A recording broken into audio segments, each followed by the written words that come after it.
It has been a really long time, but we're back. I don't know if we're going to be consistent, but we're going to try. But we're back with the Pathfinders podcast, and I'm Matt, of course, as you know.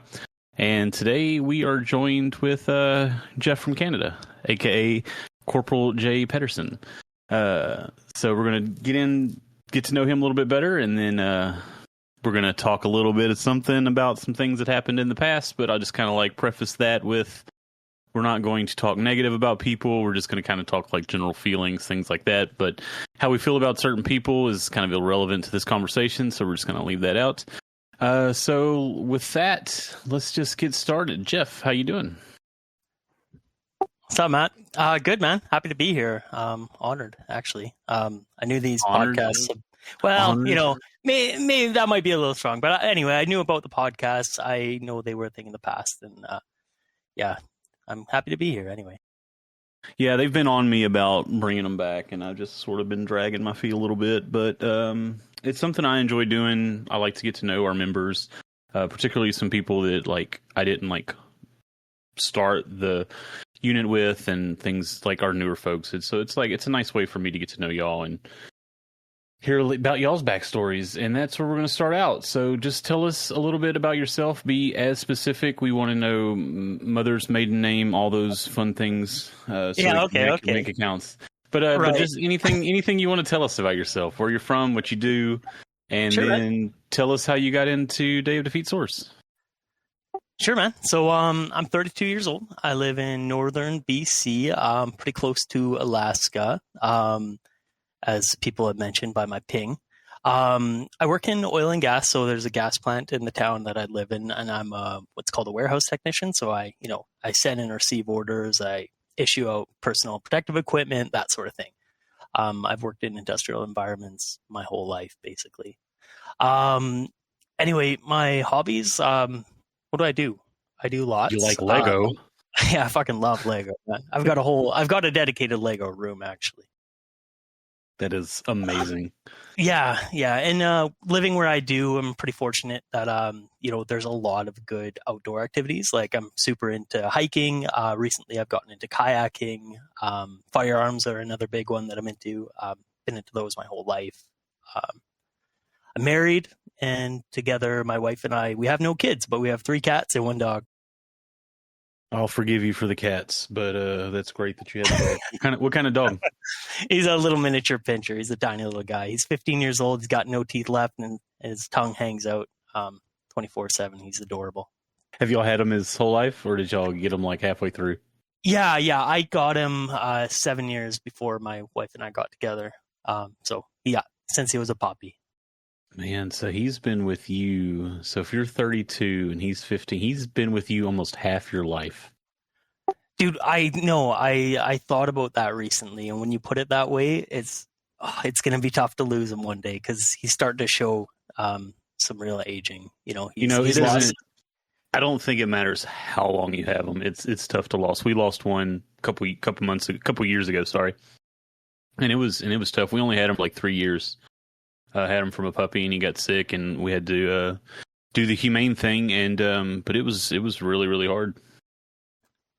So 100%. Yeah, I can't imagine like half your life being with an animal and then them not being there. I mean, that's like a constant. It's like that dog has always been there. Exactly. I dread the day, honestly, and I know it's coming. Probably sooner than later. Nah, we're just not gonna. He's got solid 8 more years left in him. Yeah, let's not get into some sad stuff this early in the call, right? Yeah. Let's get into some positives. How did I get into realism? Yeah, so I've been into World War II stuff basically my whole life, ever since I was a kid. And around the time I got into realism, my friends and I, we'd like buy army surplus gear, and we'd run around in the woods, and we'd build guns in my dad's basement made out of wood, right? So we were like, I borrowed my brother's camcorder, and we'd like make movies and shit. Early days of YouTube, and we'd upload them to YouTube. Anyway, you gotta get us a link. You got to get us a link. You know what I will do? I will send you a photo of us. I actually stumbled upon it the other day. Me and my friends when we were like 12 years old, 13 years old.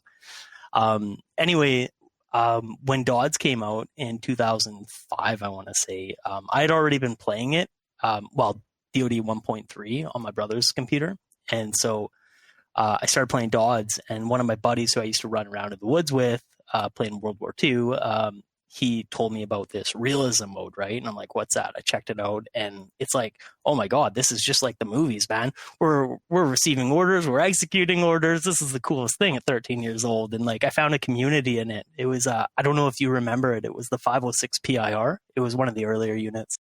I've heard of it. I'll tell you a little secret. 8th ID is 4 years old, roughly 4.5, maybe. I was in the 6RB for about 3 years. I've only been doing realism for a little less than 8 years. I didn't know it existed. Oh, no way. You just stumbled upon it one day and that was it, eh? I played on the Ego servers. This isn't a podcast about me, but I'll tell you this a little bit. I played on the Ego servers. I loved Avalanche. I love to be an MG on Avalanche. That's all I did. And then I stumbled into the 6RB SAC server and ended up joining SAC, and then got introduced to realism, and then the rest is history. But yes, it is. I probably have the least amount of realism experience out of everybody here. That's hilarious, man. And yet here we are. And here we are. And yeah, I fell in love with it, right? Like the rank it's amazing. It's such a fun mode to play. It's the mode, but it's all obviously the community that comes with it, right? Like I've met some really good friends playing just from realism. And at that age, like it was like a place you really, I felt at the time where I really belonged, right? So I was hooked like from day one. I love the drills. I love the discipline. And back then, like we're pretty lax compared to what it was like back in the day, man. Realism, like you had to show up for your weekly drills. If you weren't at your weekly drills, you had to submit an LOA. It was like very regimented.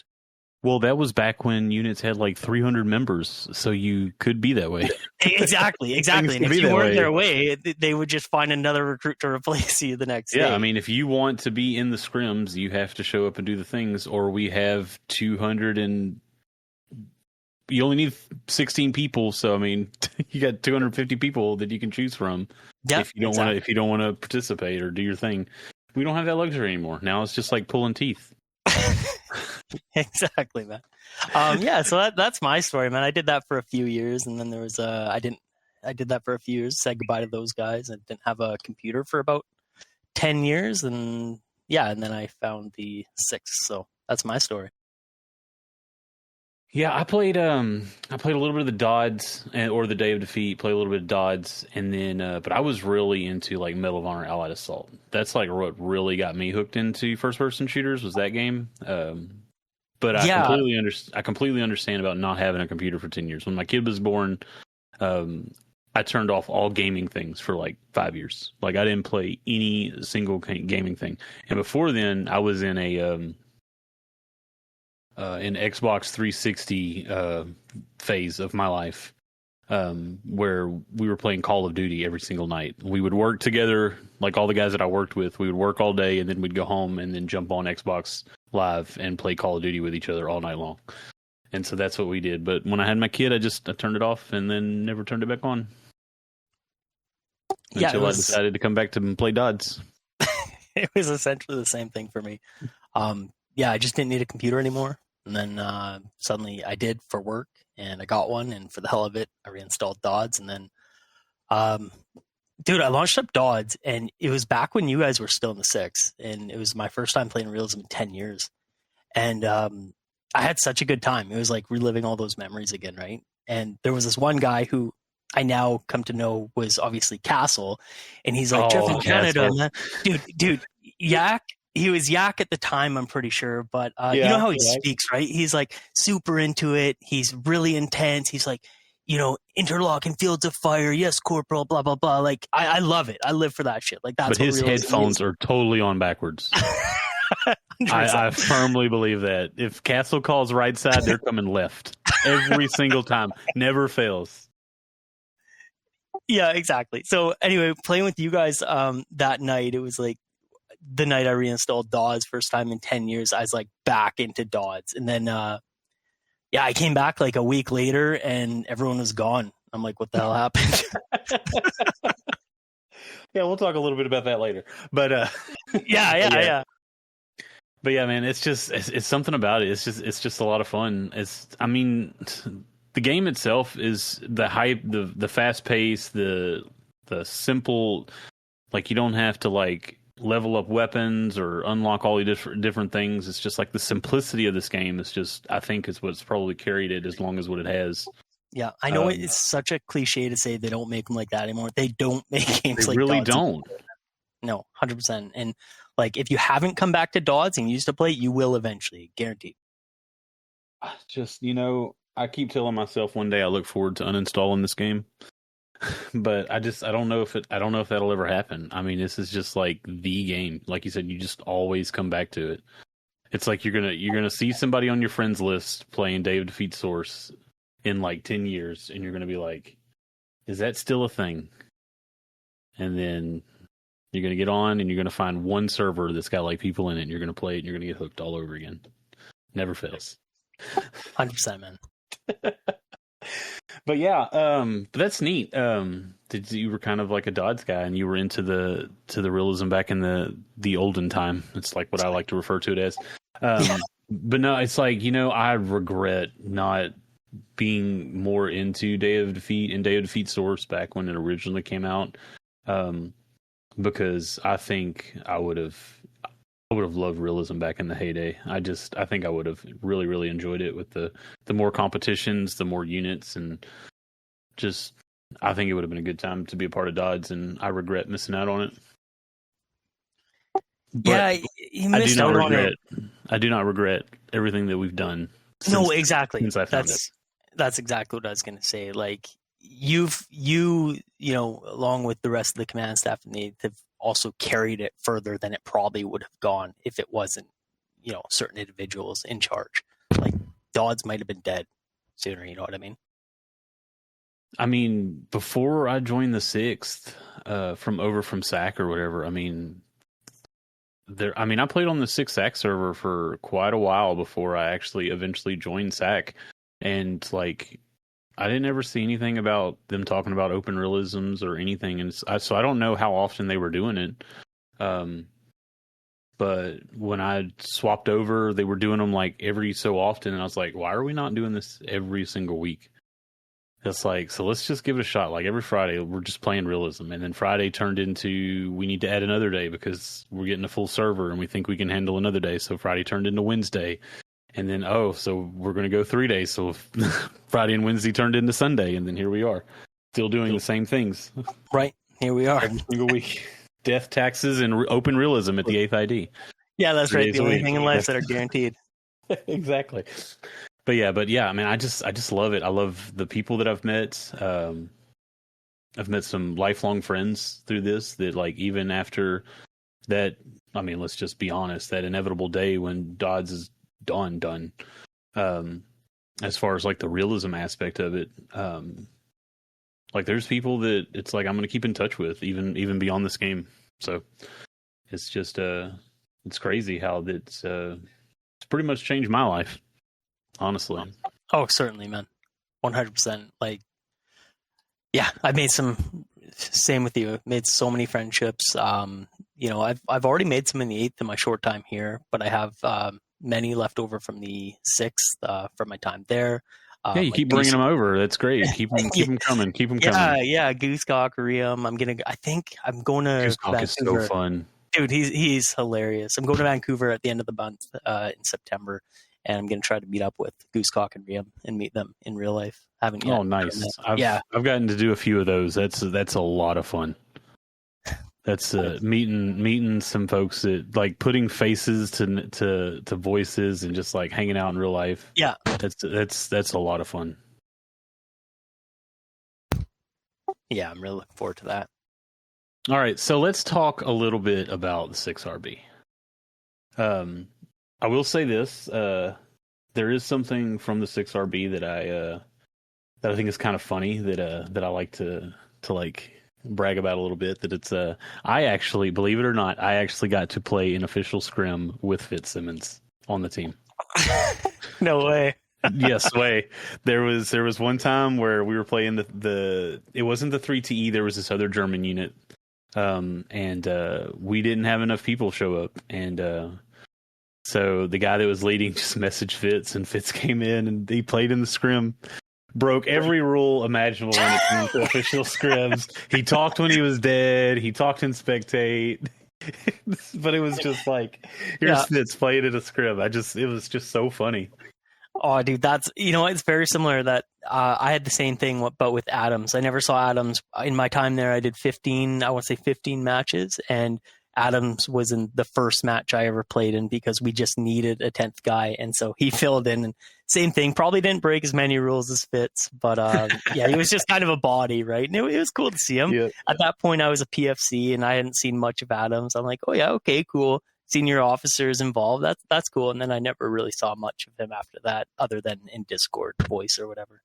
Yeah, I don't think I ever got to play I don't think I ever played in a scrim that he actually played in. So I guess there we go. We got them both, but not the same person at the same time. Yeah, exactly. It's kind of crazy. Funny, would that have been? Fitz and Adams in a scrim at the same time. Like, what are the chances of that happening? All right, so about 6.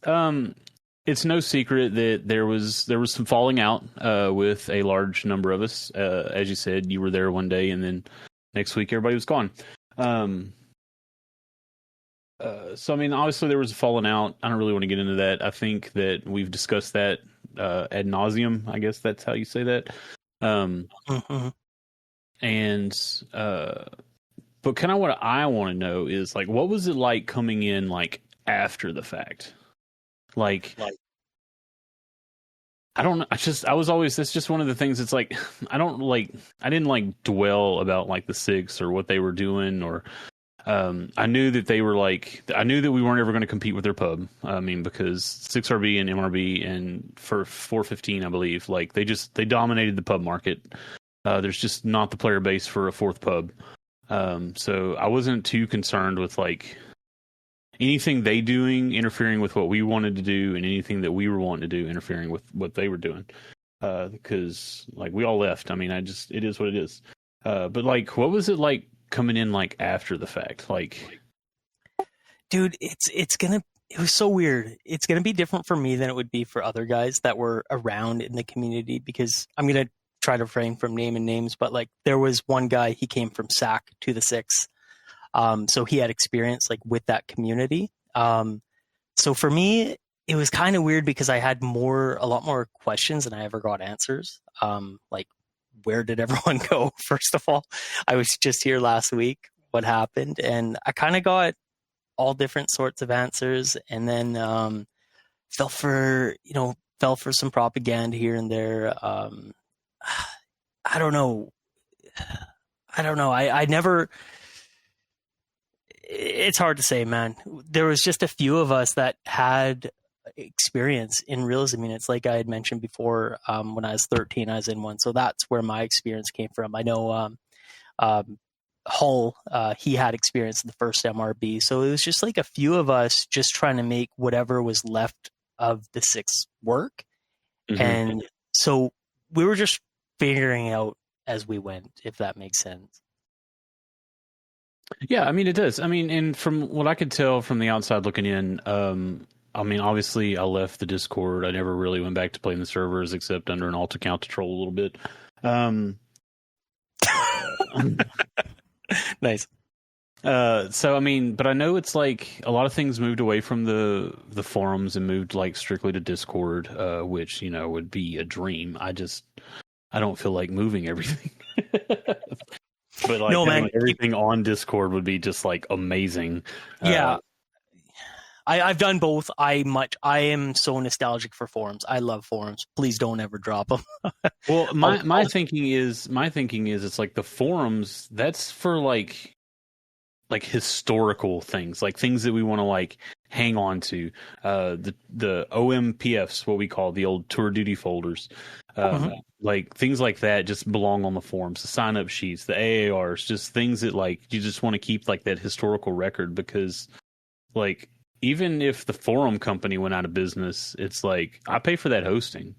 And like even if I stop paying for the hosting, I can always pull the database. It's like as long as I have my backups, it's like I have that data. It's never going to go away. Right. At the time, I didn't really even know much about Discord. It's like, does Discord like delete old messages as they scroll up. I don't think they do, come to find out. But it's just like there was things I just didn't want to lose by having everything in Discord. So I have experience with both Discord and forums, and honestly, man, forums is the way to go. With Discord, you can pretty much, though, do everything you can on a forum. The only thing you can't do is, obviously, we have awards in our signature on the forums. Where the awards. Oh, geez. Accomplishments. Yeah, you wouldn't be able to do that on Discord. You know, the awards, you mentioned the awards. It's like, I came through the 6, I did most like everybody does. You get involved in personnel, you edit files, you do all that stuff. That's how you get your feet wet.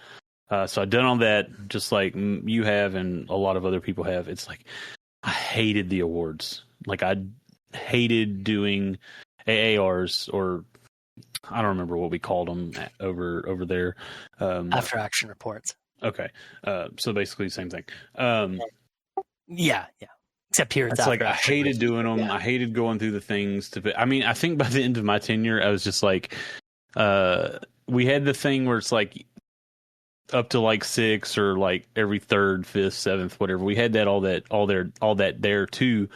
But it's like eventually I just gave up. So like every time you earned a bronze star, I just threw it on there, just bronze star. And it was like, it was up to the people that did the ARs to figure out whether it was their 1st, 2nd, 3rd, 4th, or 8th. Yeah. It's just like, I just put it all on there. And you know what, man? I'll do you one better. I was so fucking particular about the medals and everything. So not only would I update the ARs, I would update everyone's forum signature as well. So every time you did everybody's forum everyone's forum signature, I'd go in there. Yeah, and you can opt if you wanted to have the signature or not, if you wanted to display your medals, but 90% of the people did. They just didn't want to, deal with it. They just didn't want to do it. So I did it. And the forums looked great. It was so consistent. They were all in one order, right? Like you'd always have your silver star at the top because that was the highest medal. Actually, it was the DSC, but regardless. And then, followed by bronze star or whatnot. So it was all consistent. Everything was laid out like perfectly spaced. It was great, but it was so much friggin' work. Oh yeah, absolutely. And it's just, I dreaded them. And it's like, so when we started the 8th, it's like, I had zero intention on doing awards. I'll be completely honest with you. I was like, nobody cares about these. These are just a waste of people's times. Boy, was I wrong. People love the ribbons. Yeah. People love the awards. And it's like, to this day, I'm like, when we started, I was like, you know what? If you want it, we'll build it.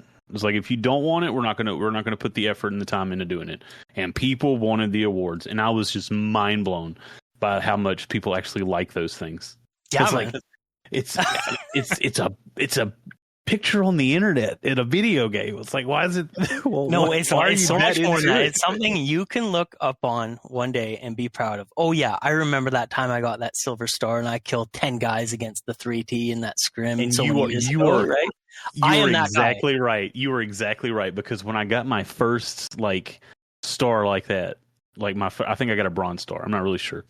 I could be wrong, but it's like there was some award that I got that I was like, I'm super proud about this, and I don't know why. And, a funny little anecdote about that is my first, I want to say 2 years in the 6th, we weren't doing awards, but I had all the screenshots from previous matches. And it wasn't until I got my first Distinguished Service Cross where I'm like, okay, I got to get this all lined up. I got to go back and yeah, I want my friggin' Distinguished Service Cross. So that's what started that all. So yeah, that kind of along that's like, why did they stop doing awards? Like, because they just didn't have anybody to do it, or nobody knew how? No, just as I had mentioned, yeah, pretty much that. We were kind of figuring stuff out as we went. Like, we had stuff that was left over on the forums from you and Xtrand and others, but there was no, like, the top staff that was still left after you guys left. They weren't involved. They didn't help. You could approach them, but they weren't at all into realism or really helping rebuild the 6, right? So there was only a few of us, and we were just figuring it out, and that was so not a priority that it took a couple of years to get back into it. I got you. That makes sense. Some other changes that I noticed that were made after we left and during y'all's tenure is the ice skating went away on the realism server. They changed the ice skating. They put it to like the normal friction that everybody's used to everywhere else. Oh, that's what the MRB uses, right? That's what you're referring to? They have the ice skating, the friction. Because I know the pub was always like super slidey. And so was the realism server for a while, but it's like one time I went back to troll a little bit in the alt account and I noticed that the friction was like 8 and 4, whatever it is, whatever the default is, where the friction in the 8 and 50, I think, for some kind of stop speed, I think is the other command. But it's like, it was normal. And it was like, we wanted to do this. How did y'all pull that off? That's what I want to know. How did that get done? Couldn't even tell you, man. We tried forever to get just simple things like that. It's like, hey, can we change the friction on the realism server? And we got told no. I honestly have no idea. I don't really know anything about that. I didn't make any calls for the first like 2 years until I was an officer, and then I was involved with stuff like that. But yeah, private to first sergeant, I wasn't involved in those sort of decisions. It was probably something I know Hall was. He might have gone in there and fixed it. He did a lot of things that Fitz didn't know about, and Fitz never found out. He's a bit of a rebel that way. That was also the time that Toast kind of disappeared for a hot minute too, right? Didn't he like go AWOL for a bit? Toast was like the server guy when we were there.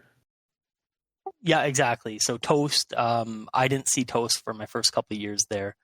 So it was kind of Hall and maybe Adams. I know Adams got more involved after you guys left in, the back end of things, server side. Yeah, because I wasn't there to do it.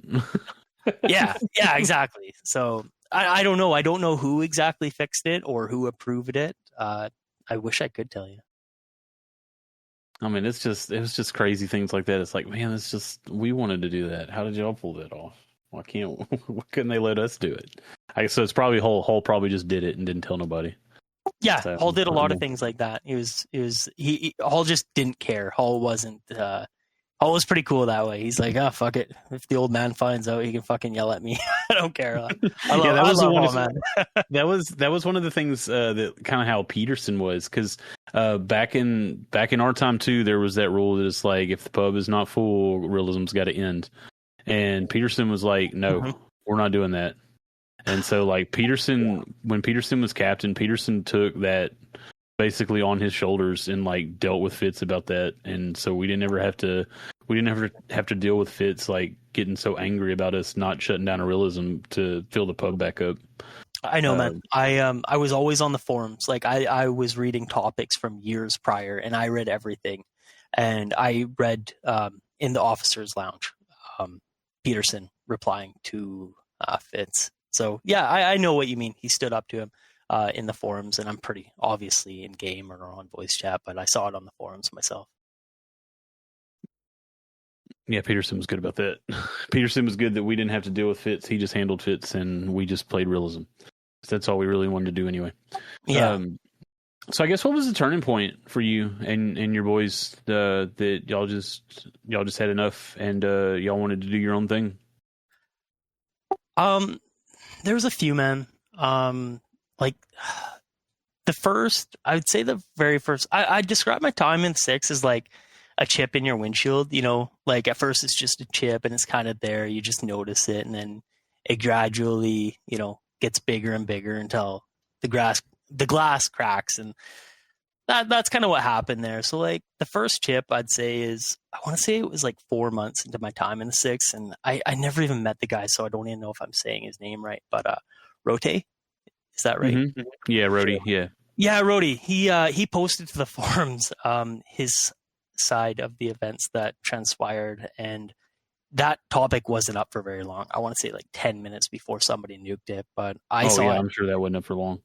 Yeah, no, it got nuked pretty quick, but I did see it, and I definitely considered, what it said.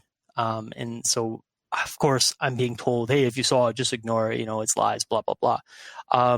And at the time, I didn't know who to believe, so that was like the first thing. But there was like just a few instances in my time there, like how you guys were treated.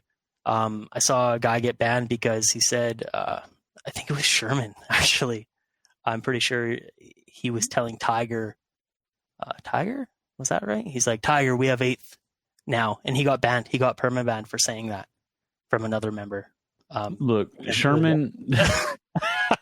No, I know. This is how I met Sherman.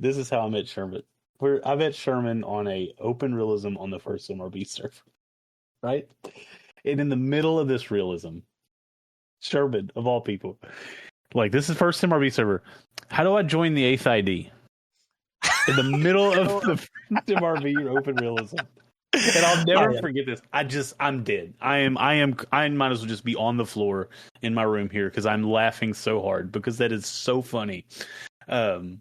Completely, like, not the right time and place to ask that question. And I'll never forget Fielding, like, bless his heart, was an absolute professional when handling Sherman. Dude, I know. It's so funny. And that's Sherman. I mean, honestly, I don't really know what else to say. It's Sherman.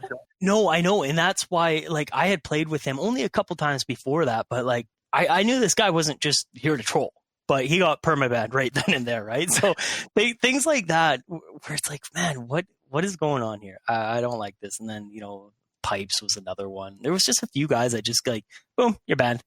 And so I didn't agree with that.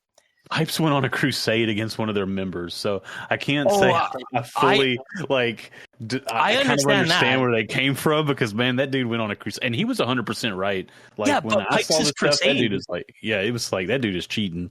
But get this, Pipes' crusade was after he had already been banned, but he still cared enough to prove that the guy was a cheater, and the guy ended up being a cheater and banned him. Yeah, but Pipes cared so much about this after, like, I want to say it was like a year. Pipes was already banned for a year at this point. So it's just kind of funny. Yeah, I mean, I have a ban. A lot of us have a ban. It is what it is. Yeah, I got a ban too, man. Can you believe that? So yeah, and then obviously, I guess, like we were trying, like, we were working some back channels on trying to get a scrim. It seemed like for a while there that the dark cloud, I guess, over this relationship between the 6th and the 8th was starting to, like, lift a little bit, and then, like, hey, we might have a scrim opportunity here. I mean, and it just sort of all just fell apart again. Yeah, I just don't get it. I don't understand why. It's like, just let us play. I don't know, man. Power and control, I guess. That makes some guys feel. I think I had this conversation with it was actually Vandor a couple days ago. We were talking about some things that are against rules in Discord. So we were just kind of talking some politics stuff privately in some DMs, and we just all of our conversations about politics always end up with, like, both sides are terrible. It's usually how they always end up. And we were just talking about, like, how the power and the control, it's like that's just what people, like, gravitate towards, and they let it get to their heads, and then they make silly decisions, I guess. But I'll say this: I appreciate y'all championing for us and trying to get them to ease up on the senseless bans. I mean, I get the people who left. I mean, I get that. I understand. I would be upset too if a bunch of people just up and left. But the people that came in, like, after the fact, and we had a similar instance too when I was there. We had a unit, and I did just like y'all did. I followed orders. I banned the people because he said ban them. 34th, right? Yeah, 34th ID, and we're banning these German guys who have no idea about what happened between the two. I believe they were the Nunez brothers or something that were there. They were just, like, I think one of them was in jail and the other one started a coup. I don't know, man. I don't know the whole backstory. I just know that they actually, like according to the 6RB rules, they broke them. They headhunted, they poached. Like, I told one person I was leaving. I said, hey, I put in my resignation. It's like, I didn't ask anybody to go with me. I tried to do things the right way. In fact, I was going to leave ahead of time. I don't know if you listened to the podcast I think we did last with me, Happy, and Extreme. We talked about it's like I was planning on leaving months before we actually left, because I felt I felt like I accomplished everything that I was going to be able to accomplish in the 6RB, and so I was like, I'm going to go try to find me 12 guys. and I'm gonna start this thing up, and we can be like a sister unit where we kind of just like maybe we just help each other out. We'll do some scrims together, that kind of thing. And so kind of talked with Adams and Pederson about it at the time, and Pederson was like, "Man, that's a bad idea. You're gonna get banned." And so I'm like, so I just kind of shelved it for a while. And then a few months later, yeah, well, everybody knows what happened at that point. Yeah. But yeah, I mean, I just got to a point where it's like I felt like I did all I could accomplish.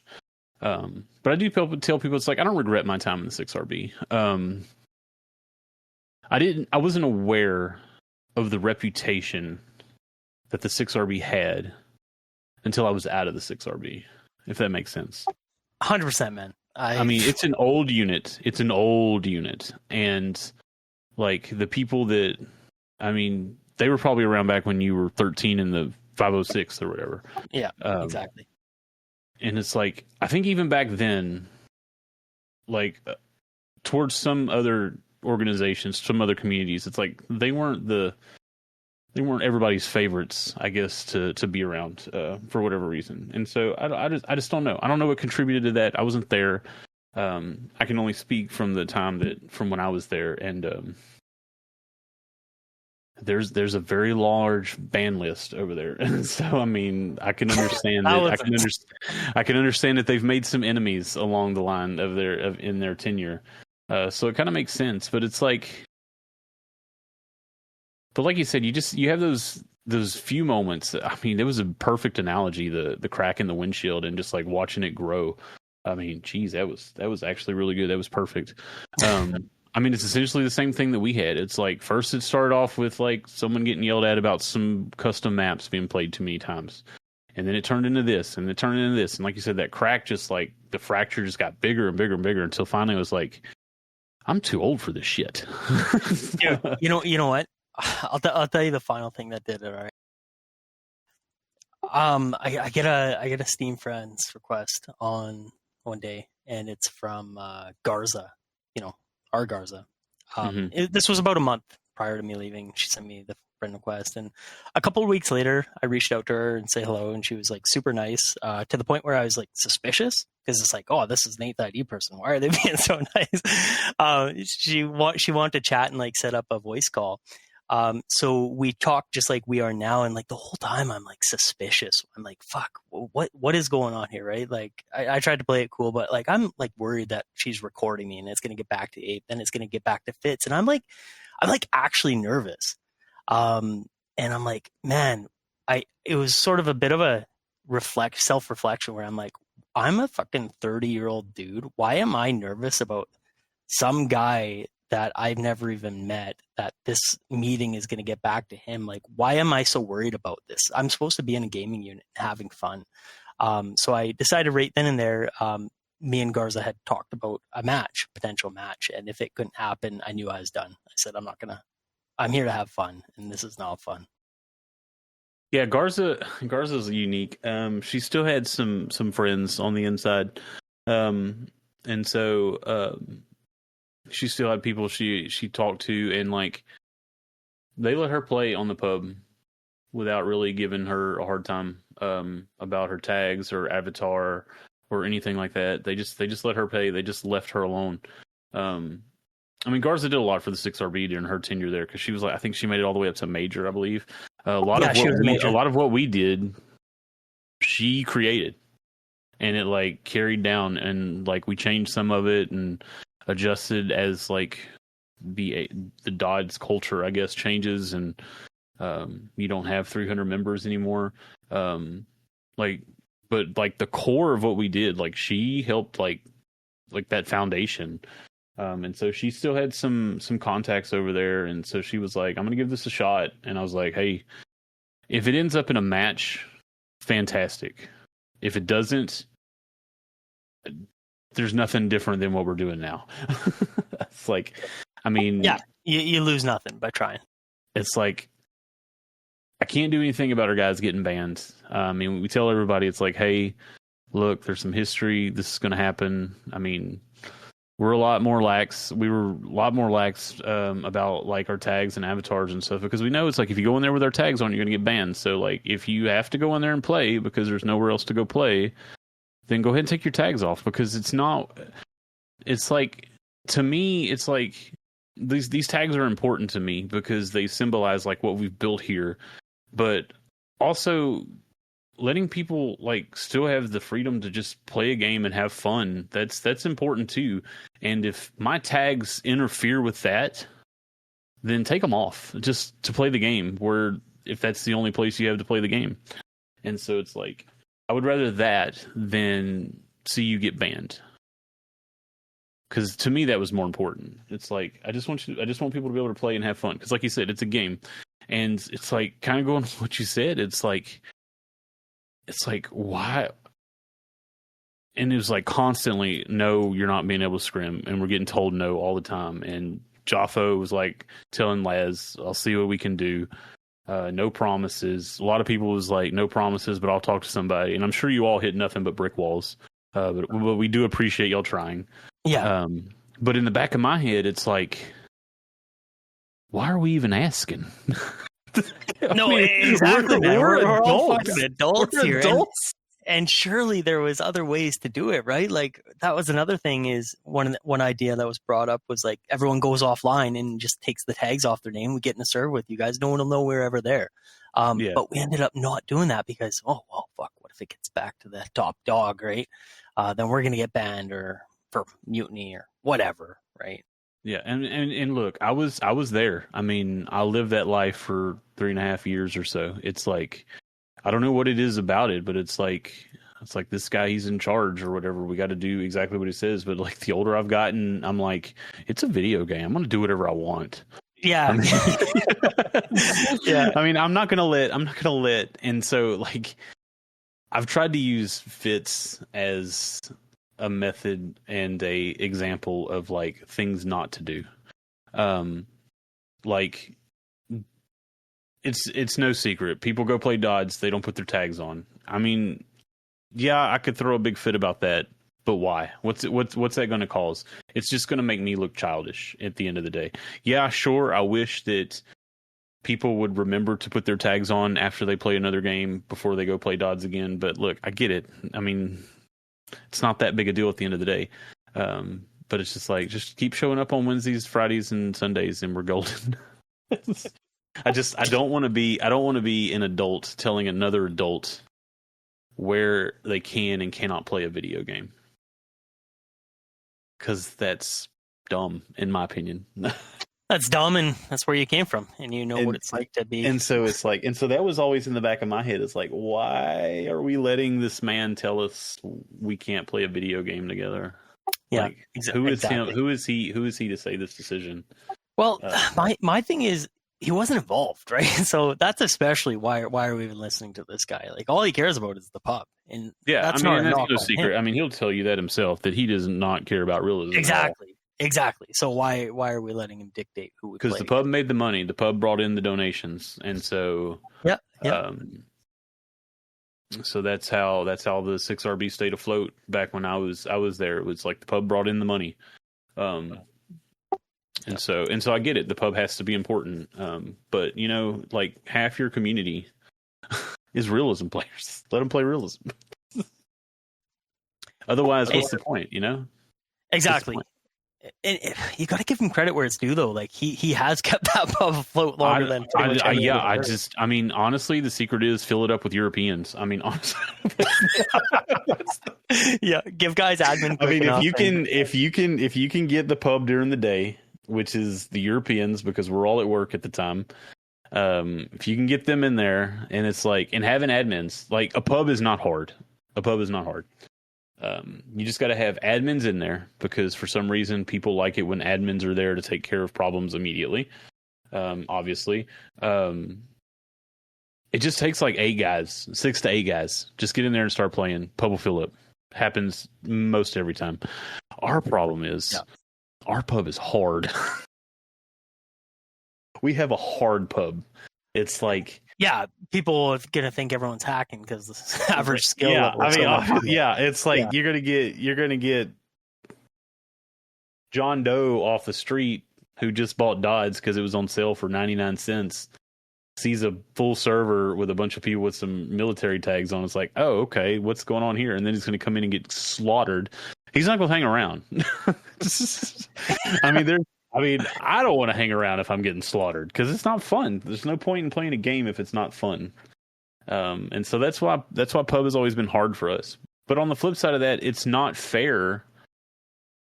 I don't like the servers that like force people to switch weapons. Oh, you're so good at a rifle, just use an auto. Well, they're gonna smoke your ass with an auto too. I mean, just get ready for it.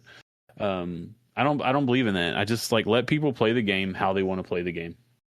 I'm a firm believer in that. And it's like the people that just like they get very vocal about particularly pubbers. Some pubbers will get like particularly vocal about the way other people play the realism, just because it's a little different from the style that they like. It's like, just let them play the game how they want to play. The leader said free defense, free offense. I mean, you can't really complain. They're doing what the leader said. And so I don't think it's fair to all that to say, I don't think it's fair to like make somebody that's like super good with a rifle not play rifle.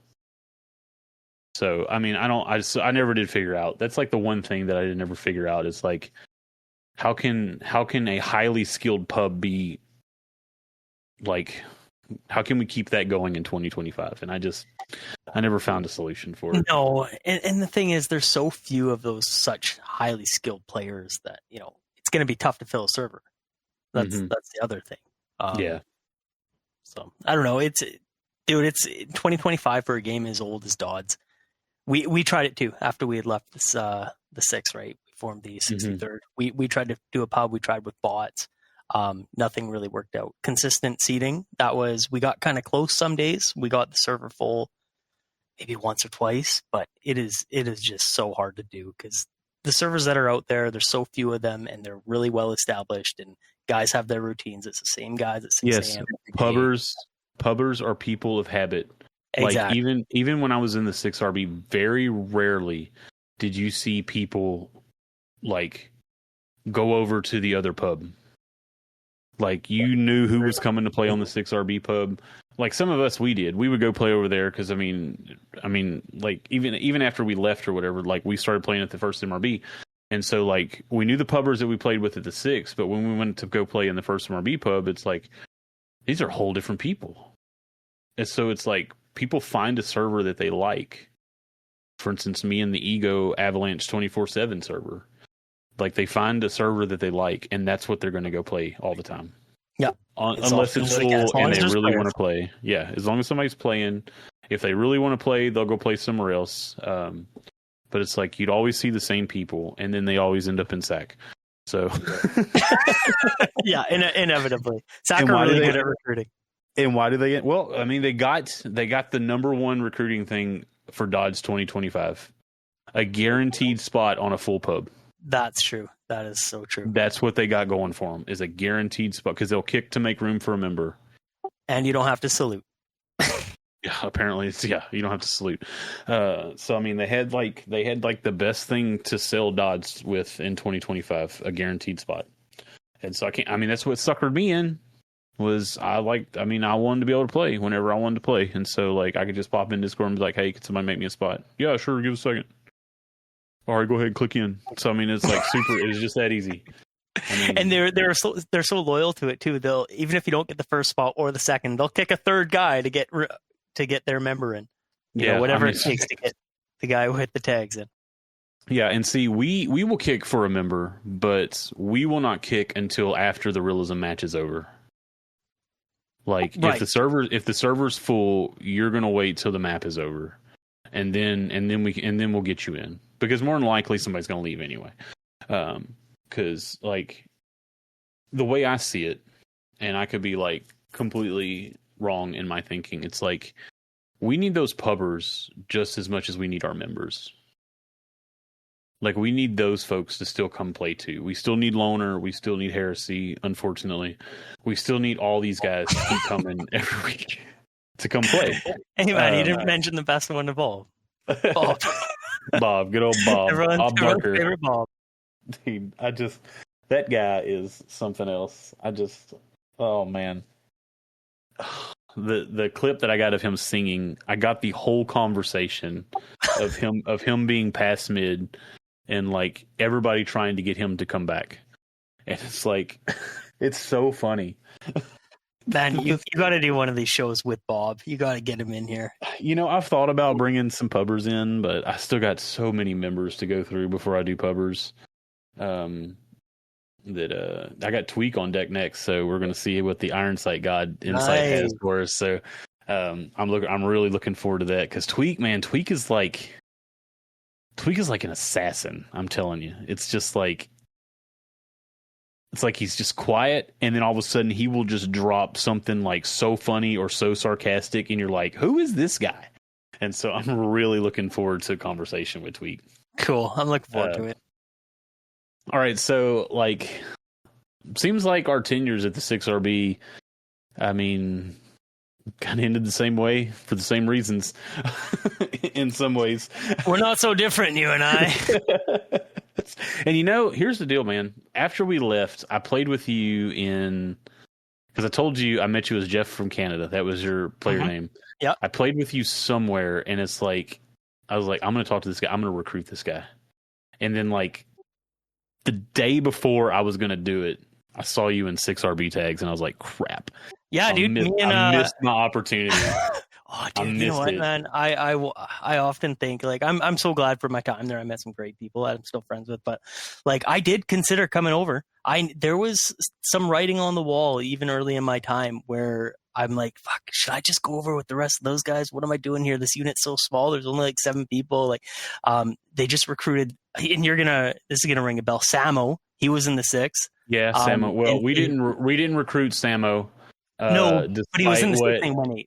Yeah, him and Costa, whatever his name was. Yeah, that was like that was an interesting situation with that guy.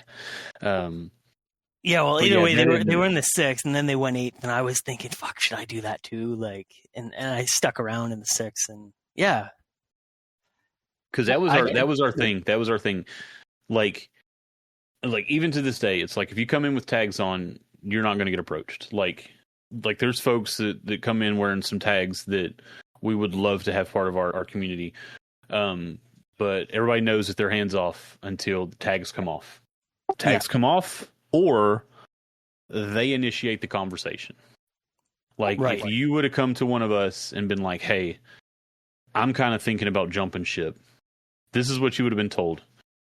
Put in your resignation with them first. Like, it has to be done first. Let that process.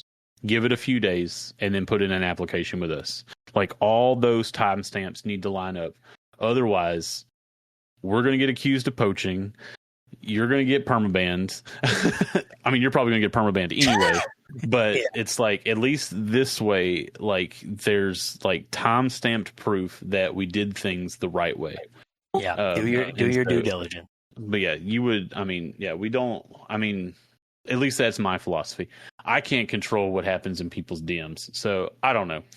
But everybody was told no head hunting, no poaching, things like that. But man, it'd be sure great if Max came over. But maybe I need to cut that part out, or maybe I just don't care because it's a video game. it's just Max. He takes his tags off when he plays in the 8th. Yeah, exactly. He's fair game, right? Next time he takes his tags off, or next time he changes his name to Bob Barker. Dude, I'm not even. I did the same thing. Max took his tags off, and I approached him within like 5 minutes. I'm like, so are you coming to the 8th? Coming to the 8th? and then, yeah, he obviously explained that he's still in SAC. I said, okay, well, fair game. I mean, look, there's still some good people over there. Nunez is a good guy. Peck is a good guy. Yeah. But those guys just like to pub. So like you said, like those higher uppers, it's like they didn't care about the realism. As much as we did, and that's fine. I mean, they probably just got themselves burnt out on it, and so it wasn't fun for them anymore. And I completely understand, because since somebody introduced me to a dinosaur game, it's like sometimes these first-person shooters just don't seem fun to me anymore. So it's like your taste in video games change after a while. So I mean, so I get it, I understand, and yeah, there's some good people over there. It's like even some SAT guys. I mean, Tony, what was his name? Tony 2-0? Tony 2-0? Yeah, Tony. There's Tony 2-0, and there was another Tony too. But yeah, Tony was so funny. It was always because I mean, it's like I flew up the ranks. I mean, all you had to do was just get involved, and you'd fly up the ranks. It's really simple. It was basically it was every week. Congratulations on your promotion, Lanier, and it was always from Tony, and it was just so fun. It became like a running meme between us. Cool.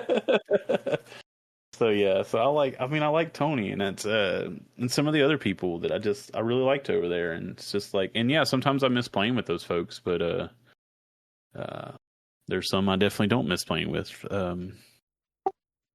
Yeah, man, it's like any group, right? Like, yeah. But I will say, if you're ever in Colorado and you serve this country, if you need a warm bed to sleep in and a hot meal, you could always go to Crisco's house. He never failed to tell anybody. Dude, you know what? He's one of those guys I regret not getting to talk to more. I think I spoke to him once in my tenure there, and then he was offline for years. But I heard so many. I think he got sick. Honestly, okay. So, and that's probably the most like disappointing thing about all this. It's like, I mean, there's people that it's like something's going to happen to them, and I'm never going to know. And that's just sad. Oh, certainly. I don't like thinking about that. But yeah, so I mean, just do my best to keep up with everybody I can. And then there's some people I never want to speak to again, like Canadian Bill. Can't stand that guy.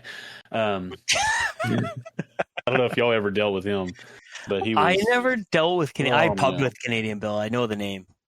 Oh, that guy was such a troll.